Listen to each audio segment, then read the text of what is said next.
This podcast is brought to you by Anchor Podcasts. Have you yourself ever wanted to be a podcaster? Well, Anchor makes it simple and easy for you to start today. Download their app on your iPhone or Android device and go through their step-by-step process from recording all the way through distribution. Visit their website, anchor.fm, or download the app on your Android or iPhone device today. That's Anchor Podcast.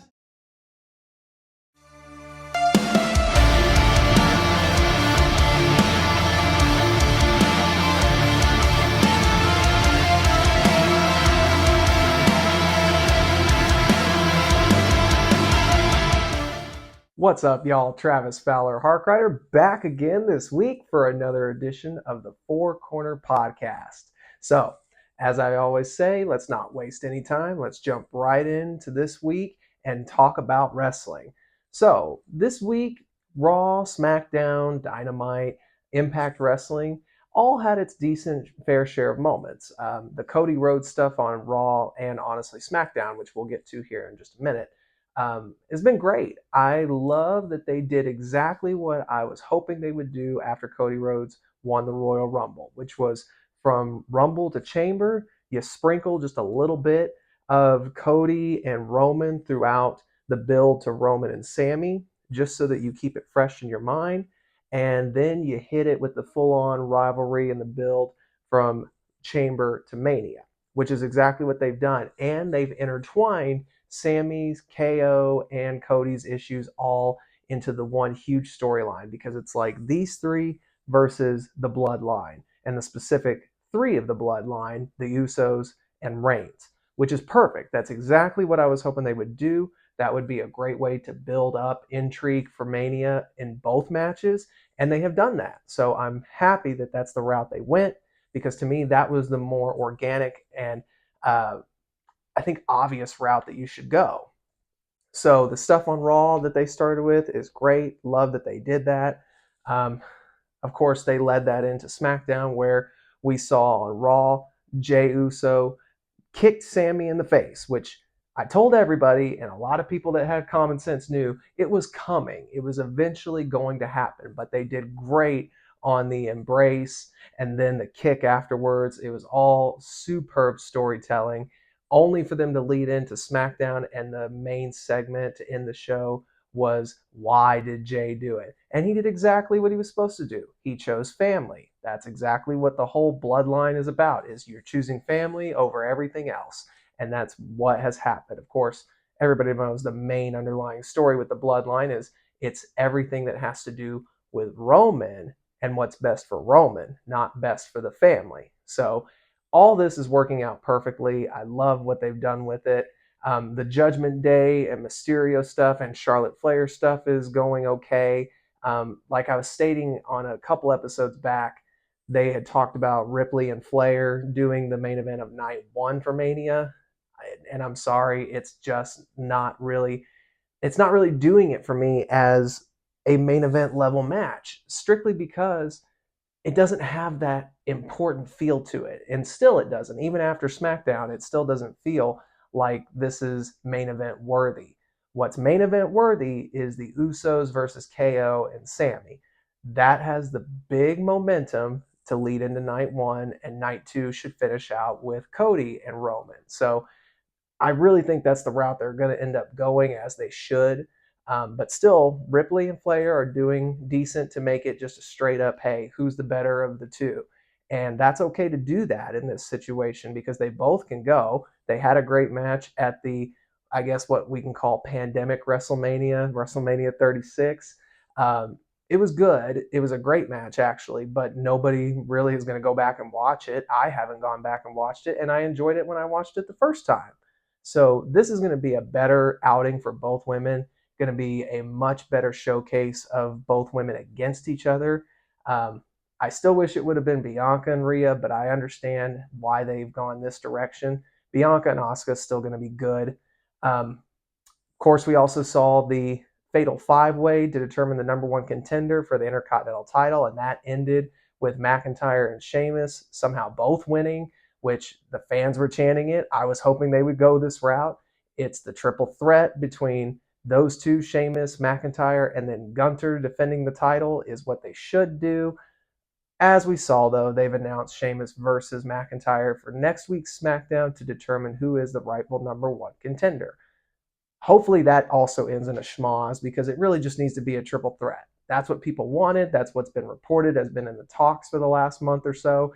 And that would be a good match. I'd love to see that match on Mania. So hopefully that's the route they still go. And then we saw the announcement of Rey Mysterio being inducted into the Hall of Fame. He's the first inductee announced, which I was actually genuinely surprised. I thought they were going to announce Batista, but I think we still have that time coming. But Rey being announced was great for them to use in the story build for him and Dominic. Of course, he kind of snapped with Dominic tonight finally, and we know that's going to build to Dominic versus Rey. And I still think it's going to be something along the lines of either a mask or a career on the line for Mysterio. So all of it's shaping up really good, with the exception of a few questionable matches for WrestleMania. Right now, the card looks pretty good, and I can't wait to see once it's finalized how it all shapes out. Balor versus Edge has already been determined to happen, and we'll get Edge's answer on Monday to solidify it. The only question will be, is it going to be Hell in a Cell? I think it should. I think it'll fit well with the story. And honestly, I hope we also get the Demon to show back up for Finn Balor, only in an evil way with Judgment Day. Perfect outing. Now, on to other parts of this week. Dynamite was decent enough. The House of Black defending the trios titles in what I believe I've never seen one, so this is at least my first time seeing a triple threat trios match or a three-way trios match, however they want to market it, with House of Black, Jericho Appreciation Society, and the Elite. It'll be decent to see this upcoming week on Dynamite, but the main story that came out of Dynamite was the Powerhouse Hobbs versus Wardlow match for the TNT Championship. This is coming off the heels of Wardlow winning the TNT title at Revolution, and the match was okay. It was good for what it was supposed to be, especially after the week he had with his car getting broke into and his stuff along with the title being stolen. That's kind of not a way that you want any of your weeks to go. But they did make it work for the match. The QT Marshall involvement is going to be interesting to see what they do with it. Powerhouse Hobbs is finally getting his just due.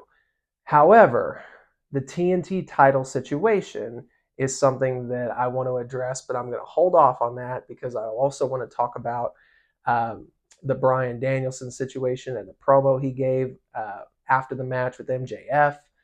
We didn't see either one of them really this week, so I think we'll probably see one or both next week to do some sort of promo.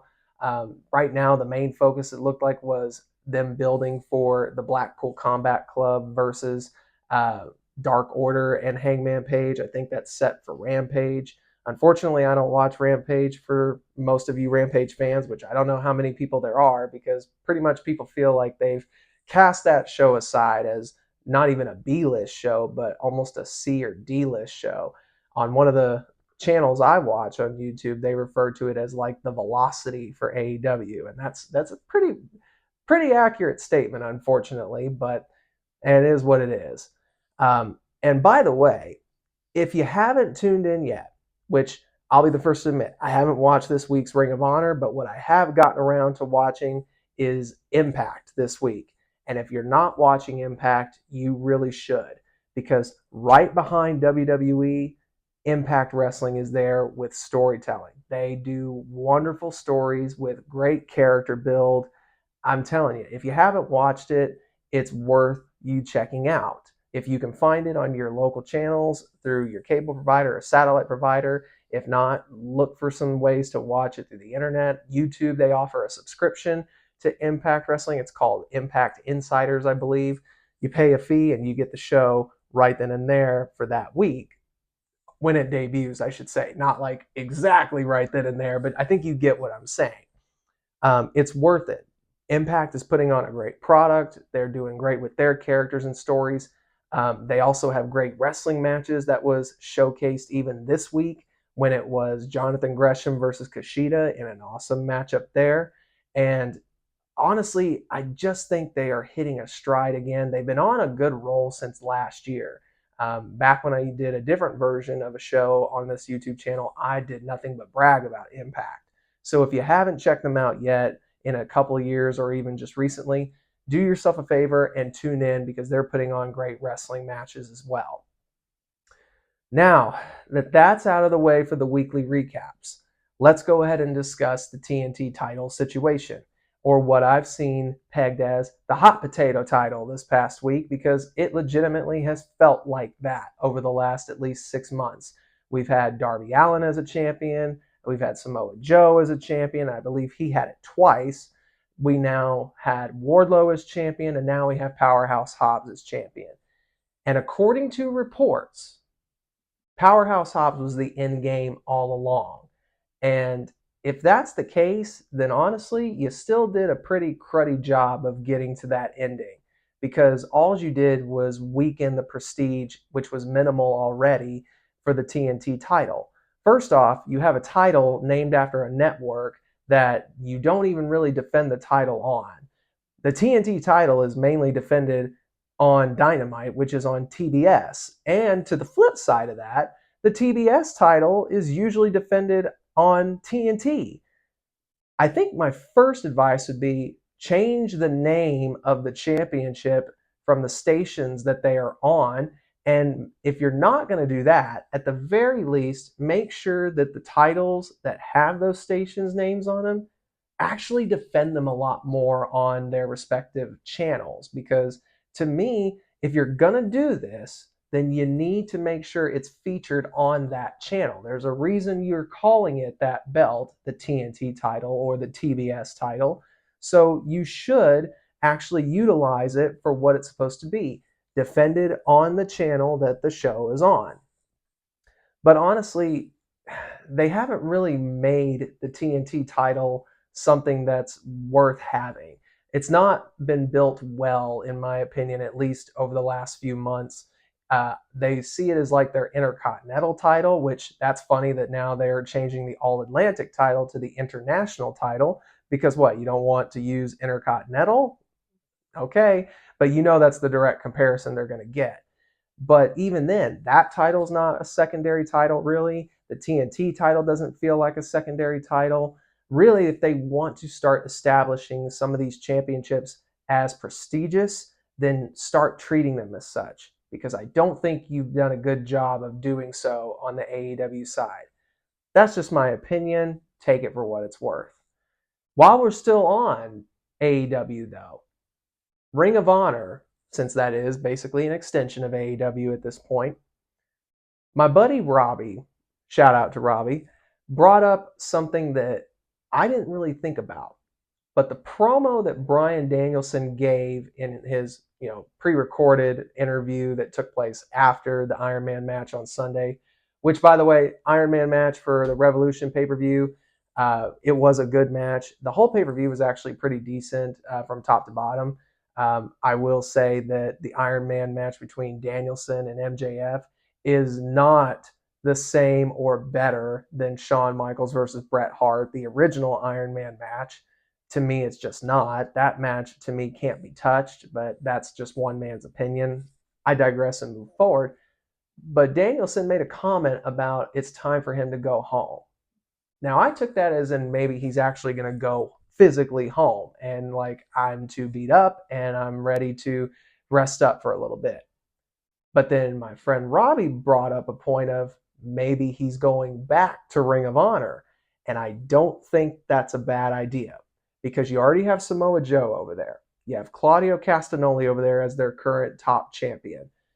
It was reported originally that the game plan was to do Bryan Danielson versus Chris Jericho for the ROH title at one point.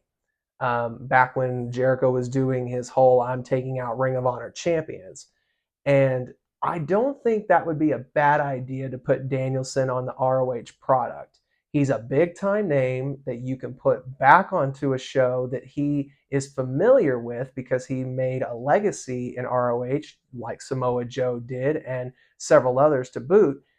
I don't think it would be a bad idea because it might even boost people's interest in the Ring of Honor product. So maybe we'll see a Bryan Danielson match in ROH, possibly leading to him versus Claudio after Supercard of Honor if Claudio's still champion.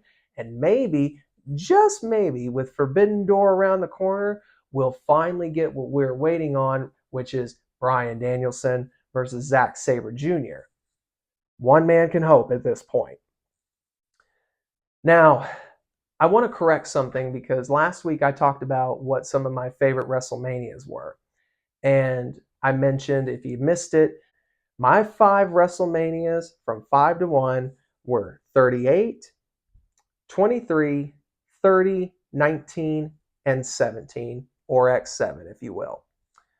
But honestly, I think I need to correct one of those because as much as I enjoy WrestleMania 23, I have to remove it, and instead, in its place, I'm going to give WrestleMania 18 that number 4 slot. Reason being, besides WrestleMania 18 being a actually good show, there's a lot of good matches on there. Taker versus Flair, no disqualification, is a great rewatch now that I'm a little bit older and I actually respect Ric Flair a lot more than what I did back then. They put on a good matchup there. The opening match saw RVD win the Intercontinental title, which at that time I was a huge RVD fan, still am, so I was happy he won the title there. And then, of course, you had the main event, which was Chris Jericho versus Triple H, which still wasn't as bad as people would like to think. And, of course, this is also the show that had The Rock versus Hollywood Hulk Hogan. That was a match that honestly so many people have labeled as a classic, and it is, rightfully so. If you haven't watched it in a while, go back and do so. It's simple, basic, and honestly, it deserves every bit of recognition that it has gotten. But also for me personally, it was the very first wrestling pay-per-view I got to watch live on pay-per-view. It was a gift from my grandfather for spring break from school that year in 2002, and it holds a special place in my heart. So to take the number 4 spot in my favorite WrestleManias, it now goes as follows.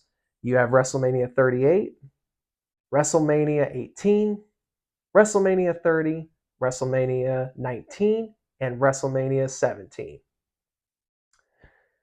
But while we are speaking about WrestleManias and specifically after WrestleMania 17, I wanted to bring up something because I heard on a episode of What Happened When with Tony Schiavone and Conrad Thompson. They were talking about the DDP Stalker angle because they had released an episode this week on their podcast about King of the Ring 2001, where Tony Schiavone sat down and watched it.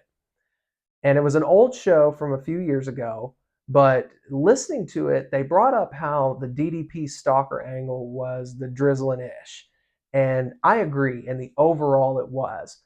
But there was an interesting point made that when it was revealed to be Diamond Dallas Page as the Stalker, nobody reacted to it, and that was part of what made the angle die. I disagree. As a matter of fact, if you go back and watch when DDP was revealed as the Stalker, he got a huge ovation. People knew who he was, and it was a genuine surprise when he was revealed to be the Stalker. Now, as I stated before, I agree that the Stalker angle overall was terrible, but I did not dislike how they executed it. Because when you go back and listen to DDP's promo, something that he mentioned in there that they really should have stuck with, and it would have, I think, changed the trajectory of the story, was that he did it to get the Undertaker's attention so that he could use Undertaker to get to the top of the company. So basically, it wasn't because he was in love with Sarah, like they went with. It wasn't because he was obsessed with her.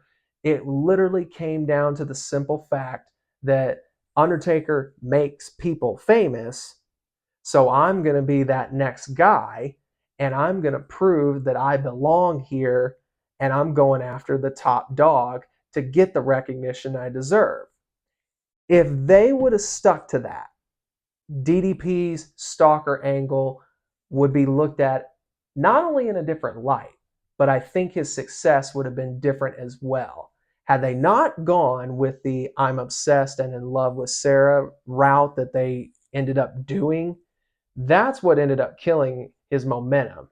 But if they would have just simply stuck with the idea that he's doing this so that he can get noticed and get the Undertaker's attention for recognition, it would have fared much better. And we may be having a different story about DDP's success in WWE. But hindsight's 2020. Maybe in a distant multi-universe somewhere that actually took place, and DDP had a much better WWE run. But that was something that I've always thought needed to be said, was that I think if they had done the route I suggested, it would have been much better for DDP. But why we're still talking around that time frame. One thing about WrestleMania 17 that makes it so special is it was the last pay-per-view and honestly the last big time memory of a specific star. And that would be the ninth wonder of the world, Chyna. Chyna won the women's title that night from Ivory in what was, yes, a squash match. And honestly, I think it was a great squash match because of the story that had been built up and with the way Ivory had delivered her character work and the build to her and Chyna at Mania. It made all the sense in the world that Chyna was going to destroy her. It made all the sense in the world that Chyna was going to destroy every woman in the women's division in 2001 anyway. And I understand that was probably part of her frustration because the whole reason I'm even talking about this is because A&E did their documentary, the biography about Chyna last weekend. And it was such a trip down memory lane in so many good ways because it showed how much of a trailblazer Chyna really was, how unique she was, and how special she was to the overall industry. And unfortunately, it also showcased some of the ugly truths that Chyna's life had. And it's just overall a very sad situation that took place with her. And I wish that there would have been a different outcome for her life.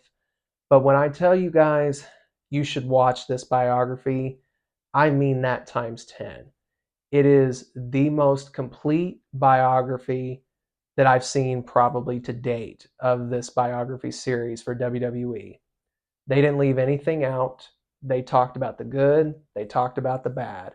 This is from start to finish a great biography that showcases how great of a woman and a wrestler the ninth wonder of the world was. So if you haven't, please go do yourself a favor and watch the documentary. I hope you enjoyed this week's episode, and I don't want to leave it on too much of a downer. So, hey, we got another week of wrestling coming up, and we only have a few more days until WrestleMania Night 1 gets here. So, a lot to look forward to coming up. Again, like and follow us on Facebook, Twitter, and Instagram. Subscribe to our YouTube channel, and have a great weekend and a great week ahead. And as always, continue to love pro wrestling.